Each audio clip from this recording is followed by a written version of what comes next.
Okay. This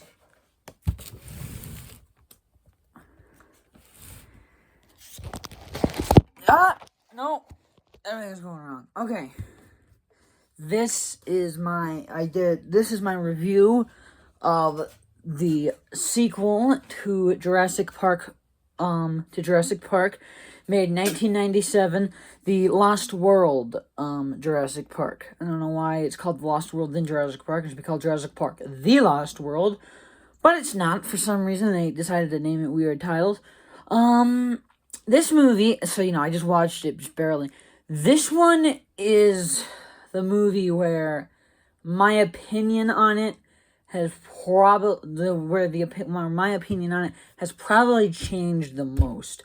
Like, most movies have stayed either the same throughout the entire time I've known about them, ever since I've watched them for the first time, or my opinion changed, but just very slightly. Like, it was like fantastic, the best one in the franchise at one point when I was younger, but then, I realized, nah, it's not, it's just good. Like, that's how I was with Jurassic World, but this one is where my opinion has just changed the most. I remember not really liking it that much when I was a kid, because, I remember not liking it that much as a kid, but then as time went on and I saw the points people were making about, why this movie was kind of good, and why they like and enjoy this movie, I've come to appreciate The Lost World in spite of its many flaws. It's always hard when you've got a movie as classic and as fantastic and almost perfect as Jurassic Park to follow up. I mean, a lot of franchises try it with little to no success. Like, RoboCop tried it and they didn't succeed. Jaws tried it. They did okay for the first time, but then ran the franchise into the ground. But sometimes you do have massive success. You got your Terminator 2s, your Empire Strikes Back, your Dark Knights. So it can happen. Sonic the Hedgehog 2. So it can happen with a sequel where it actually does live up to the original. Even Rambo 2. I mean, that's not better than The First Blood, but it is good. It is good. Anyway, so Lost World. It's okay. It's decent. I would probably say it's either the third or maybe fourth best. I don't know. Might be behind Fallen Kingdom, but I don't think so. I think I'd rather watch this one again than watch Fallen Kingdom again.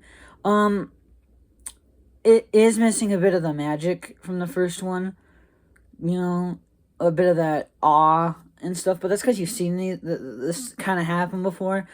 But, the first dinosaur scene in it, where, they're all, ooh, wah, it's like, it's still kind of got that same feel to it, it's just not as grand, the Stegosaurus scene, but, and in that scene, me and Malcolm describes, one line that could describe the entire Jurassic World franchise, this whole franchise. Ooh, ah, that's how it always starts, but then later there's running and then screaming. That happens in every movie. Every single one. And people wonder why this franchise isn't very good. Anyway, this movie, it's okay. It really is okay. It's not too bad. One of the biggest complaints is how they kind of changed the character of Ian Malcolm, but I never really noticed it, because if you notice, one, trauma can kind of do that to people, and two, I think, I don't know, I'm not a therapist, don't quote me on that, and two, I think he's very much in line with how he acted post T-Rex breakout in The Lost World. Because, you're not hearing him cracking jokes after the T-Rex attack. You're hearing him, he's very serious, very, not too lighthearted or anything. He's taking this very seriously. And that's what he is in this movie. Because, this whole situation is very serious. I think the villain, he's not menacing or anything. But I don't think most of the Jurassic Park villains are very menacing. I mean, Dennis Nedry's not. The guy from Fallen Kingdom's not. Lewis Dotson should have been, but isn't, sadly. As sad as that is. This movie's got, it's... What does this movie have? It has those great, amazing scenes from the, original, kind of. You know, it's got scenes that are kind of like that. You know, with, you know, I mean, it's got many great scenes. I mean, here, let me just name them. You've got, the trailer hanging off the cliff scene, the long grass scene, the dinosaur hunt scene, the dinosaur breakout scene in the camp, the Compsognathus scene. Let me think. There's more. The San Diego sequence is fantastic. The Velociraptor sequence in the first climax, it's pretty good, since, San Diego is your second climax. Because, there are two climaxes. But, see, your movie drags. But the movie drags a little at the end. But it drags with a T-Rex in San Diego. So, honestly, it's not that bad. But it would have been nice if that was either the whole movie, or that was the setup for Jurassic Park 3. And they actually followed up on their promise, But, a full movie about dinosaurs inside of a city. A full Jurassic Park movie, not anything that's cheap or shitty like Jurassic City. I've seen clips of that. That looks really bad. But anyway, yeah, no. Looks like, we're never going to get a Jurassic World movie with the full movie of them on the mainland. Because, screw that. Like, why make a very interesting concept for a movie? Interesting concepts in the film industry? You're crazy. You're insane. We don't like interesting and original ideas in here. We like making the same thing. We like making the same things over and over again, because originality is a weakness, not a strength. Weakness. Weak. We don't like originality in the film industry. Just take all of your original ideas, throw it out the window. Anyway, the characters. Alright, this time, I think I'm going to talk about each character this time, and what my thoughts are. Ian Malcolm, again, kind of different from the first movie, but not too bad. Not too bad. I don't think it's very jarring, honestly. It's not that bad. It's really not that bad. It's not that jarring. He's acting like he was post T-Rex attack. Okay, I'm just thrown off by something.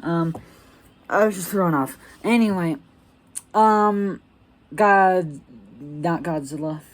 That's what happens whenever I can't think of what to say or type. I always type in Godzilla or say Godzilla. Ian Malcolm's fine in this movie. However, his girlfriend, Sarah Harding, is the worst character in this movie ever. She's going on about how, like, if we do as much as bend a blade of grass, we'll, like, ruin this whole ecosystem and fuck everything up. And even though, like, not even 10 minutes ago, she was like, she touched a stegosaurus and disturbed the stegosaurus herd. And, like, it's like, but we can't bend a blade of grass, but we can go pet a baby dinosaur and piss off its parents. So, she's literally the worst. Nick Van Owen, funny guy. He's okay. I mean, he's dumb too. He's dumb like Sarah. But the thing is like, you kind of watch him in this introduction scene. You're like, yeah, this guy kind of seems like an idiot. And he is. Kind of is an idiot. But, he's okay to be an idiot, because you expect him to be an idiot. You don't expect Sarah to be an idiot. Anyway, Kelly is there. Yeah, Malcolm's daughter, probably adopted, I think. She's there. She's kind of just there the whole movie. She doesn't really do anything, except for that stupid gymnastics scene. Peter Ludlow, he's the villain of the movie, and they make it very clear in his introductory scene that this guy's a douchebag, and it makes you hate him. Sometimes a villain doesn't need to be evil or menacing. Sometimes they just need to be a bit of a prick, and that's all you need for motivation to hate them. John Hammond in this movie is there for 5 minutes. Though he's in there for a lot more than the kids are from the first movie, you know, Lex and Tim. Yeah, they're in there for like 1 minute. They're in there for like one little cameo. Yeah, to say, hey, remember these guys? Roland Tembo, the hunter guy, is he's fine. He's cool. He's a cool guy. Cool guy. I mean, I don't know. I mean, he's pretty cool. Pretty cool. Like, you know, that his ending scene where he's like, I think I've spent enough time in the company of death, and he puts his hat on and walks away. That's some metal shit right there. That's badass. Yeah, that's badass stuff. Anyway, moving on. Number 2.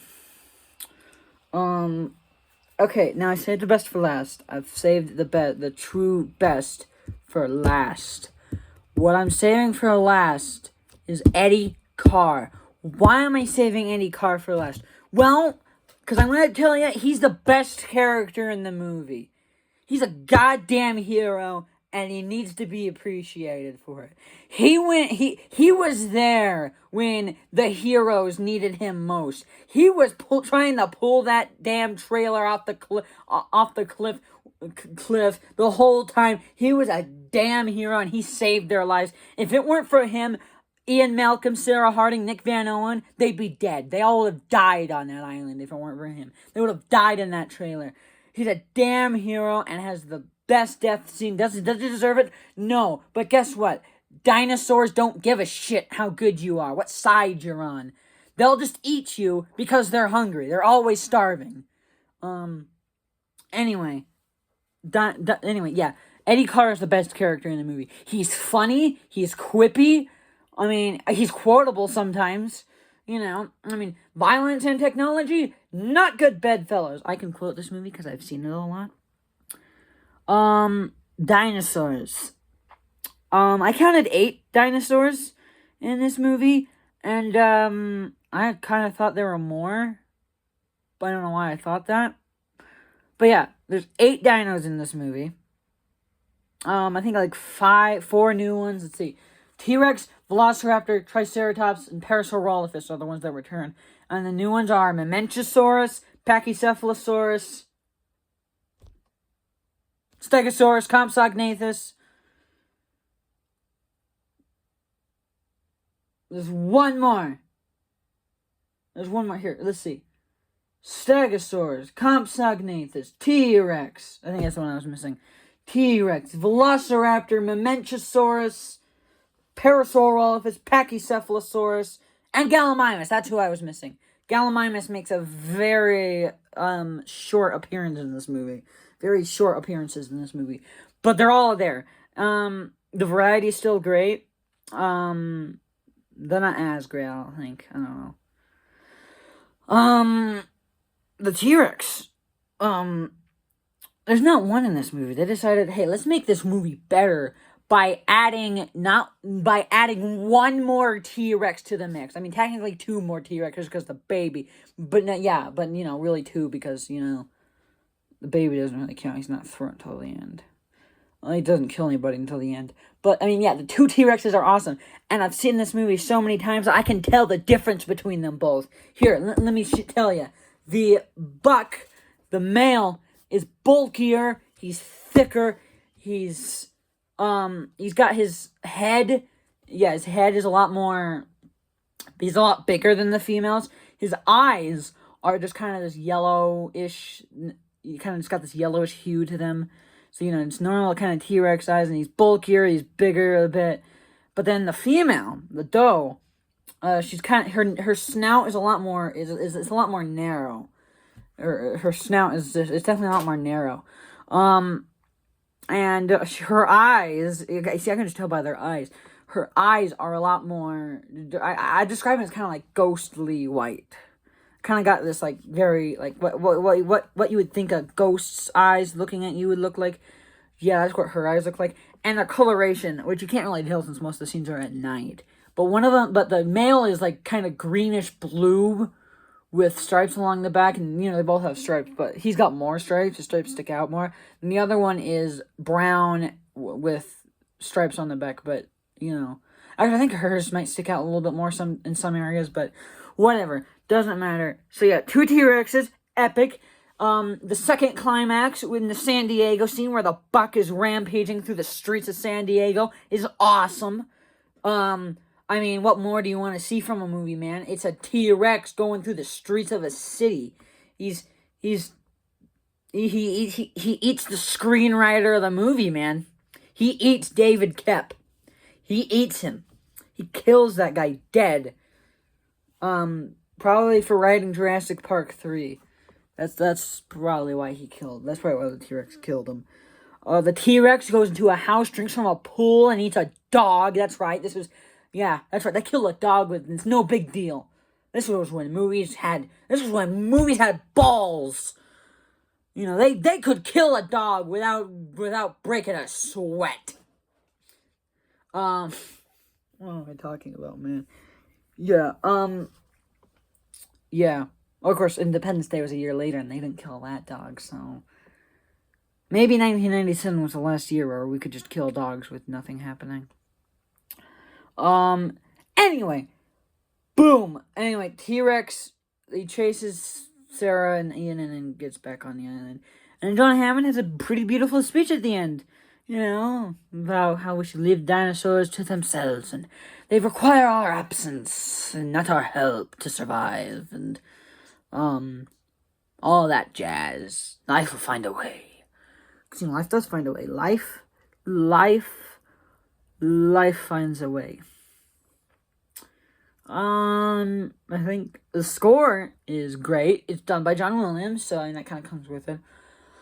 I think most of these scores are good, except for like Jurassic Park 3, because all I can remember from that movie is like the Jurassic Park theme that plays in it, because that movie is just so not unique at all. But this soundtrack has its own distinct feel. Lost World has its own distinct theme to it. The Lost World has its own little theme to it, and it's awesome. It has more of a sense of adventure to it.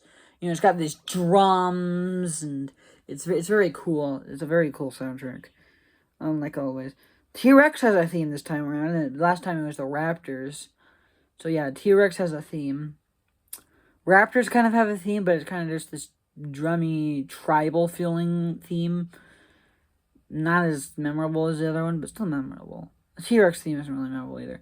But yeah, T-Rexes are great in this movie. They have so many great scenes when they push the trailer over the cliff, when they chase the guys in the camp, when they go into San Diego. They don't have many scenes in here, but they're all great. When they rip Eddie in half, poor Eddie, rest in peace, my man. You were a damn hero, Eddie. You were a damn hero. But anyway, that's Lost World. Great movie. Fantastic. Well, not great. Decent movie. Definitely watchable. Definitely.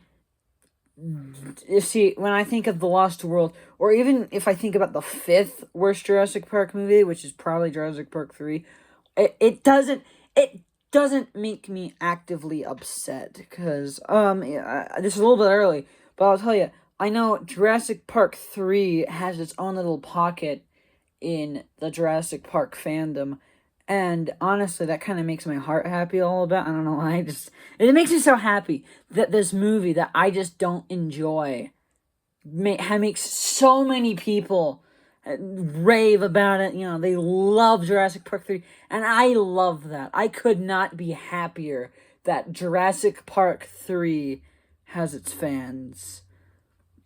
But yeah, Lost World. It's decent. It's definitely watchable.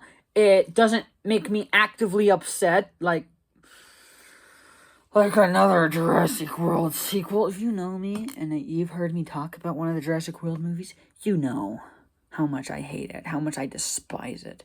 But we'll get to that eventually. We have quite a few. We got 3 more movies to get through before that one. And oh boy, that video will probably be very long because I have a lot to say about it. I have a lot to say about that one. Anyway, Lost World. Let's see. Jurassic Park is a 10 out of 10. This one's like a 6. A solid 6. Just a solid good old 6 out of 10. Maybe even 6.5. Maybe even 6.75. I don't know. Maybe that's maybe it's a bit too generous. But I'm gonna go with a 6. 6 out of 10 movie. It's okay. It's an alright movie.